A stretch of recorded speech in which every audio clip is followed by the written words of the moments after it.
¿Qué pasa, compañeros? Bueno, pues ya me veis, ya estoy aquí. Bueno, yo ya he vuelto a España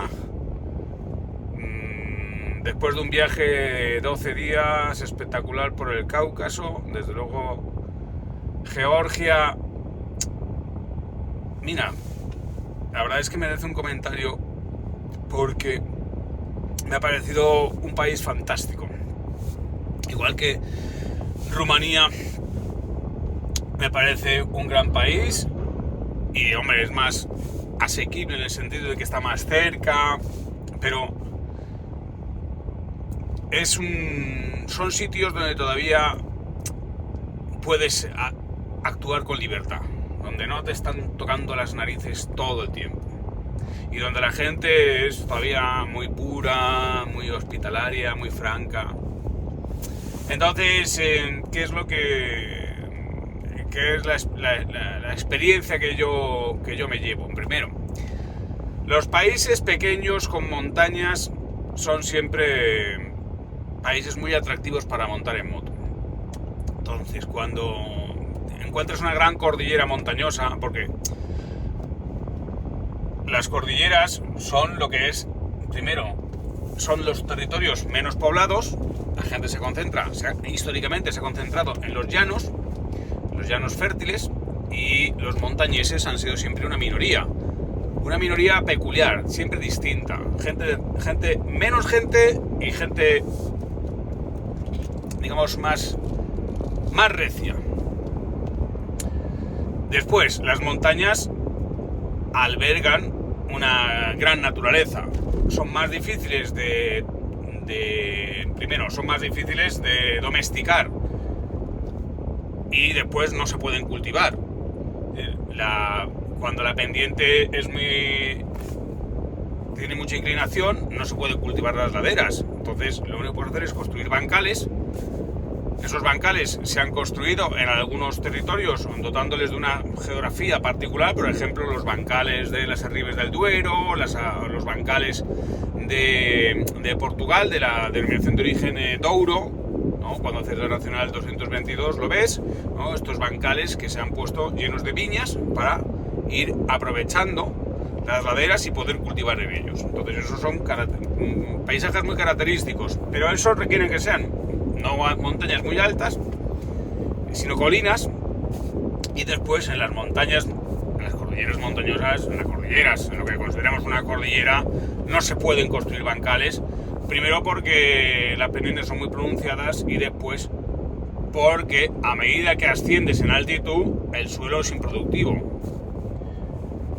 De forma que las montañas son siempre terrenos mucho más puros, siempre, en todas partes. ¿Qué ocurre? Que hay montañas donde, por la cercanía a grandes núcleos de población, grandes acumulaciones, grandes densidades, como por ejemplo Pirineos o Alpes, sobre todo Alpes, pues te encuentras que hay una gran masificación los fines de semana y en verano.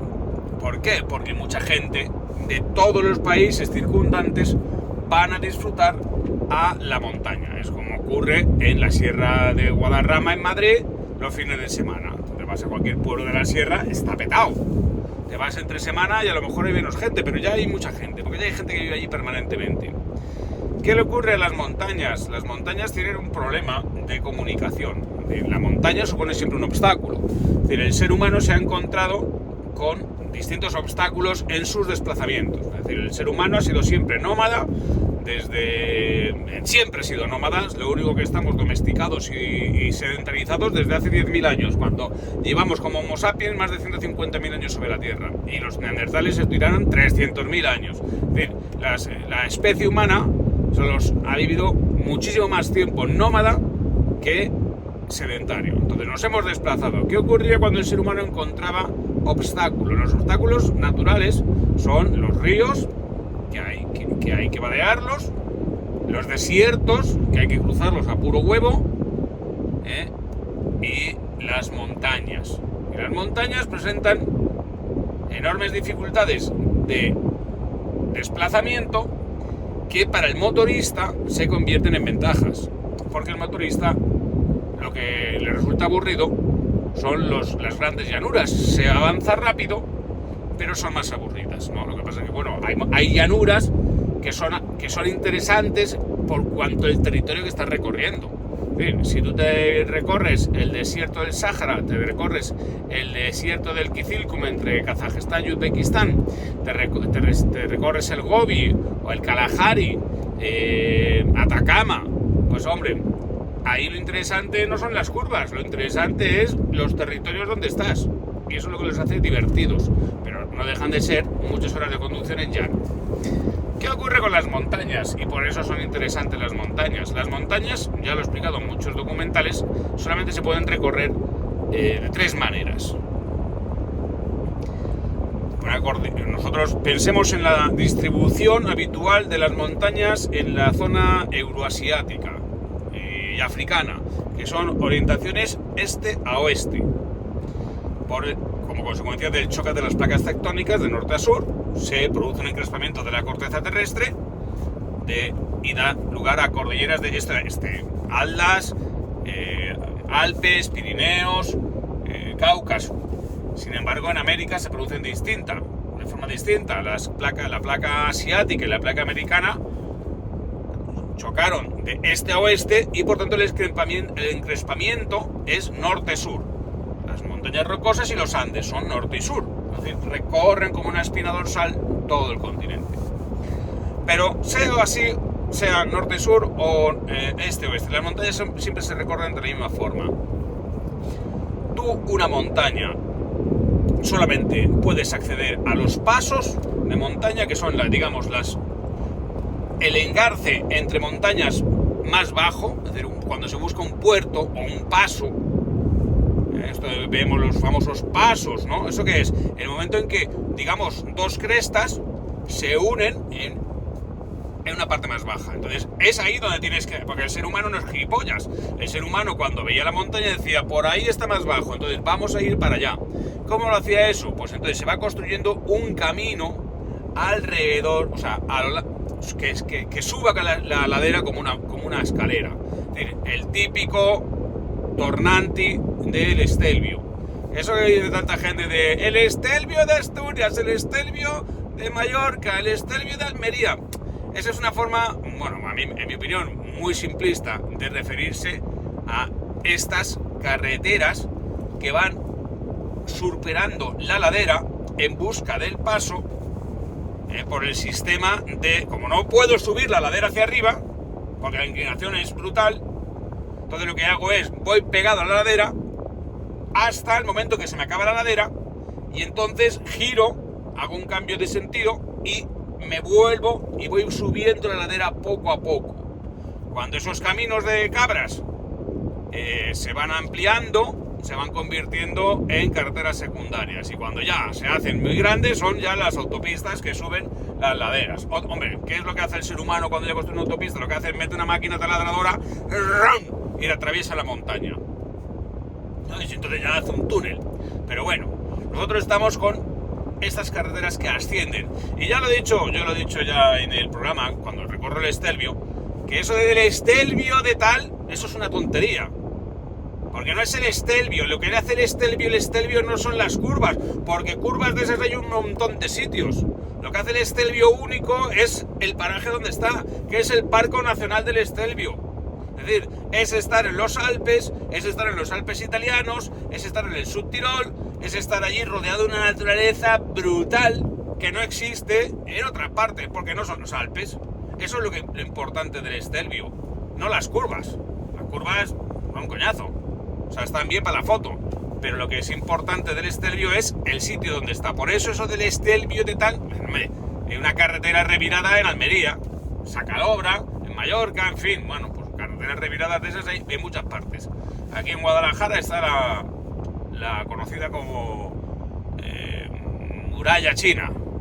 Bueno, eso es una de las formas de superar las montañas. Después, ¿qué nos encontramos? Otra forma de superar montañas o de desplazarse por montañas, porque nosotros nos encontramos con la montaña así. Entonces, nosotros lo que estamos haciendo con estas carreteras es ascender a la montaña.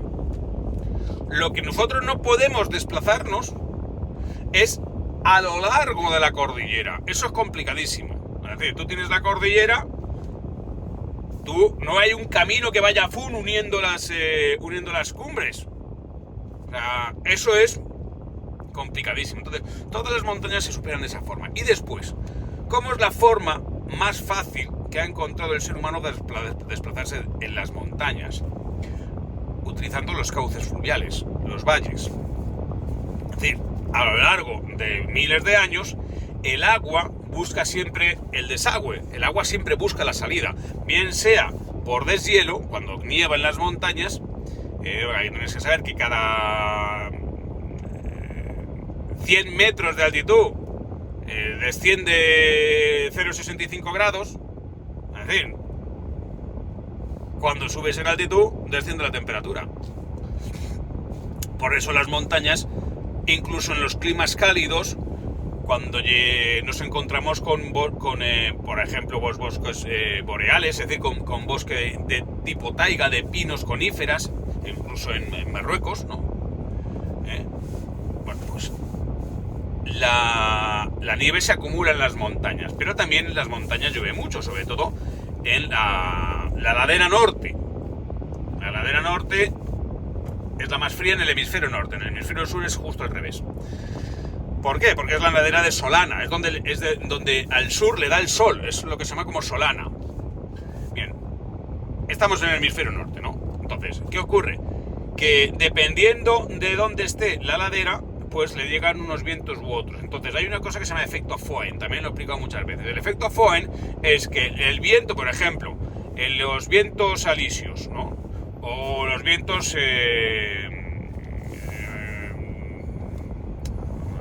soplan más al norte, los vientos continentales. Entonces, los vientos vienen del mar, vienen cargados de humedad, y entonces, cuando el viento golpea en la montaña, lo que produce es una lluvia en la ladera que está a favor del viento. Y la ladera que está después, esa se produce una desecación, porque el viento que llevaba humedad ha ido dejando la humedad por condensación en las partes superiores de la montaña. Cuando supera la cresta de la montaña, que es donde se produce la máxima precipitación, en la otra ladera lo que viaja es un viento desecado, y lo que produce es una desecación. Por eso, cuando vais al Atlas, vosotros vais a ver que cuando subís al Atlas desde el norte, esa ladera, la que vosotros veis, la que está cara norte, está verde. Porque ahí chocan los vientos cargados de humedad. Y cuando descendéis hacia la ladera sur, es decir, vosotros venís de Marrakech, subís por la carretera hasta el Col de Titxka, coño, eso está verde, hasta que llega un momento en que ya las coronáis. Y cuando descendéis hacia Guazardate, está todo marrón. ¿Por qué? Porque se ha producido una desecación del aire. Bien, en cualquier caso, ahí tenemos la nieve acumulada o tenemos el agua de lluvia. Y el agua siempre busca el desagüe y se va concentrando por escorrentía y va formando ríos de montaña. Y entonces, ¿el río qué es lo que hace? El río abre un cauce.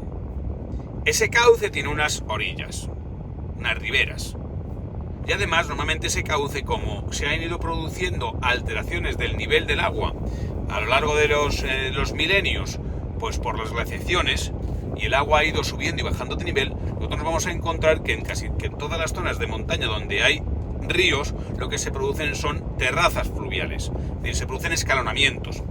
Sobre esos escalonamientos, primero se construyen pueblos, porque son mucho más fértiles y mucho más habitables, y después el terreno que va recorriendo la orilla del río permite el trazar una carretera, permite trazar una vía, y por eso siempre que viajamos por montañas nos encontramos con estos dos tipos de carreteras típicas, que son las que suben como un zigzag, y después las que siguen el curso del río, que van, digamos, son más suaves, es decir, las curvas son más suaves, son esas carreteras tan bonitas que tienes el río siempre a un lado.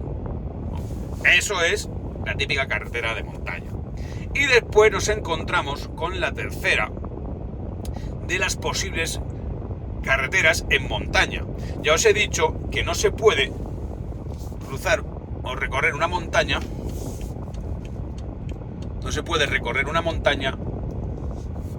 digamos de cresta a cresta.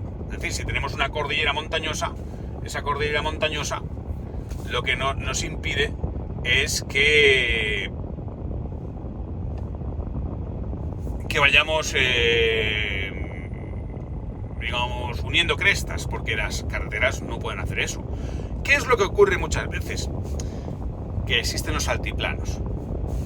Entonces tenemos una cordillera montañosa que está compuesta por dos filas de montañas. Entonces tenemos la primera montaña, baja, se forma una meseta, un altiplano, es decir, una zona llana entre las dos, entre la otra cordillera. Entonces no se trata de una sola cordillera, sino que normalmente se pueden establecer este tipo de altiplanos que son montaña, llano, montaña. Y esos llanos son cojonudos porque además están mucho más altos que el nivel del mar.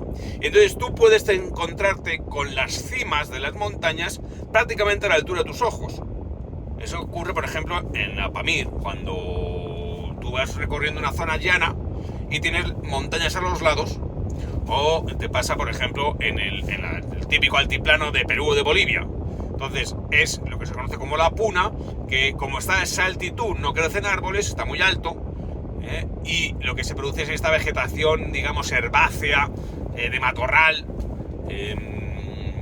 y por ahí está el llano, y por ahí se puede circular. Entonces ahí sí que te permite ir recorriendo la cordillera montañosa longitudinalmente. Bueno, estas son las tres posibilidades que ofrecen las montañas. Por eso son tan interesantes para montar en moto. Países montañosos son más divertidos que países llanos. Entonces, ¿qué me ha ocurrido a mí tanto con Rumanía como con Georgia? Pues que tienen unas grandes cadenas montañosas que ofrecen toda esta diversidad de recorridos posibles, como son los Cárpatos, y que los Cárpatos tienen una peculiaridad que los hace diferentes a las demás montañas, y es que tienen un diseño, una configuración prácticamente semicircular. No son de orientación este-oeste, sino que hacen como un arco y prácticamente recorren toda Rumanía de norte a sur. A ambos lados de esa cadena montañosa lo que hay son llanos, que te permiten un desplazamiento más rápido. Entonces, ¿qué ocurre? Que si tú vas a montañas, que es lo que buscamos en verano, vamos a los Pirineos, vamos a la Transpirenaica, está petado de peña. Vamos a los Alpes, a hacer los pasos más famosos, petado de peña. Y oye, a mí, la verdad, ¿qué queréis que os diga? Los Alpes hay que conocerlos. A mí me encantan, pero yo, porque tengo la suerte de poder elegir la época, y entonces yo me voy a finales de mayo, principios de junio. Me encuentro con algunos pasos que no están abiertos, pero me encuentro con muy poca gente. Porque claro, tú te vas en verano, joder, tío, o sea, que yo soy insoportable. Soy insoportable porque como hay muy pocas carreteras, esas carreteras están llenas. Porque como ya os digo, la montaña no permite el establecimiento de largas vías, de muchas vías de comunicación. Solamente permite estas de subida, que son los famosos pasos, permite los cauces fluviales y permite, si hay altiplanos, recorrerlos. En los Alpes no hay muchos altiplanos. Entonces, como hay pocas vías y hay mucha gente viviendo alrededor de los Alpes, está lleno de peña, y a mí cada vez me molesta más la masificación. Entonces, yo siempre busco sitios que están más vacíos, más apartados, son menos conocidos. ¿Qué ocurre? Que dentro de lo que es el continente europeo, lo único que ya nos queda menos turístico, o sea, menos visitado, menos masificado, son los Cárpatos, porque hombre, la gente se concentra en la Transfagarasan, que bueno, está muy bien, hay que hacerla. La Transfagarasan está muy bien, pero hay muchos otros pasos, hay muchas otras carreteras. Y luego ya si te vas a Georgia, al hacer el Cáucaso, pues es que alucinas, porque a la belleza natural le añades, que tiene toda montaña, le añades el desafío que supone que la mayor parte de los pasos están sin asfaltar, que hay vacas por la carretera, que hablan un idioma que no te enteras de nada, y entre que Rusia está al lado y que es una gente que ha salido de la antigua Unión Soviética, es un país en vías de desarrollo, donde la gente es muy seguro, donde no te van a asaltar, ni te van a matar, ni nada de eso, es muy barato, entonces pues ahí uno puede disfrutar muchísimo. Hay opciones como por ejemplo ir en avión y alquilar motos, hay empresas de alquiler de motos tanto en Rumanía como en Georgia.